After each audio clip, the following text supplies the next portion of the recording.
ជំរាបសួរប្រិយមិត្តជាពិសេសពុកម៉ែបងប្អូនដែលនិយមតាមដានតម្រុយឆ្នោតយួនជារៀងរាល់ថ្ងៃសូមស្វាគមន៍មកកាន់ Channel ស្ដេចឆ្នោតយួនរបស់ Admin សាជាថ្មីម្ដងទៀតថ្ងៃនេះគឺត្រូវនឹងថ្ងៃទី16ខែកក្កដាឆ្នាំ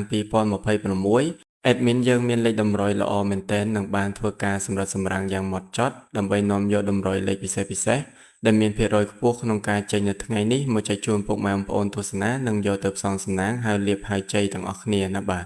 ប៉ុន្តែមុននឹងបង្ហាញលេខតម្រុយឆ្នោតសម្រាប់ថ្ងៃនេះ Admin សូមចាត់ពុកម៉ែបងប្អូនដែលទើបតែមកថ្មីឬបងប្អូនដែលមើលរាល់ថ្ងៃតែមិនទាន់បានចុច Subscribe ទេសូមជួយចុចប៊ូតុង Subscribe ម្នាក់មួយព្រមទាំងចុចសញ្ញាកណ្ដឹងចុច Like និង Comment ពាក្យថាហេងឬ868នៅក្រោមវីដេអូនេះម្នាក់មួយផងបាទដើម្បីជាការលើកទឹកចិត្តសម្រាប់ Admin ក្នុងការខំប្រឹងស្រាវជ្រាវស្វែងរកលេខល្អៗលេខឆុតៗមកចែកជូនបងប្អូនដែលឥតគិតថ្លៃនិងមិនមានការទារសគុណទឹកតែនោះទេបើចុចរួចរាល់ហើយកុំឲ្យខាតពេលយូរយើងទៅមើលលេខសំណាងថ្ងៃនេះទាំងអស់គ្នាអញ្ចឹងសម្រាប់អូខ្ទង់របស់យើងថ្ងៃនេះ Admin សូមណែនាំជើងលេខ2ខ្ទង់ដែលមានសង្ឃឹមជាងគេគឺអូខ្ទង់40និងខ្ទង់10អញ្ចឹងយើងមានអូ40និង10បាសចំពោះលេខត្រេង2ខ្ទង់ Admin ក៏មាន4គ្រាប់ឲ្យពុកម៉ែបងប្អូនដែល Admin បានសម្រាំងទុកយ៉ាងស្អាតគ្រាប់ទី1មាន41 43 17និងលេខចុងក្រោយគឺលេខ19គ្រាប់នេះគឺល្អសម្រាប់បងប្អូនយកទៅលេងត្រេងការពារចឹងសម្រាប់លេខ2ខ្ទង់ទាំង4គ្រាប់នេះមាន41 43 17និង19ពុកម៉ែបងប្អូនអាចធ្វើការពិចារណាបានបើស្រឡាញ់គ្រាប់ណាពេញចិត្តគ្រាប់ណា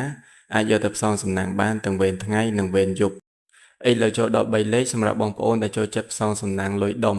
ថ្ងៃនេះ Admin មាន2គ្រាប់ពិសេសដែលបងប្អូនអាចយកទៅលេងបានចំពោះ3លេខគុណគ្រាប់ទី1គឺលេខ413ហើយនិងគ្រាប់ទី2មាន971គុណចឹងសម្រាប់3លេខយើងមាន413និង971គុណបាទឥឡូវនេះម៉ោងវេលានៃការចែករំលែកតម្រុយឆ្នោតយួនពី Channel ស្ដេចឆ្នោតយួនបានឈានចូលមកដល់ទីបញ្ចប់ហើយតម្រុយឆ្នោតរបស់ Admin មានតែប៉ុណ្្នឹងខ្លីៗទេបាទសម្រាប់យកទៅកំសាន្តលេងជាចុងក្រោយ Admin សូមជូនពរដល់ពុកម៉ែបងប្អូនទាំងអស់គ្នាឲ្យមានសំណាងល្អហេងត្រូវទាំងលេខតូចត្រូវទាំងលេខធំចូលកប់គ្រប់គ្នាណាបងប្អូនបាទជម្រាបលានិងជួបគ្នានៅវីដេអូថ្ងៃស្អែកជាបន្តទៀតបាយបាយ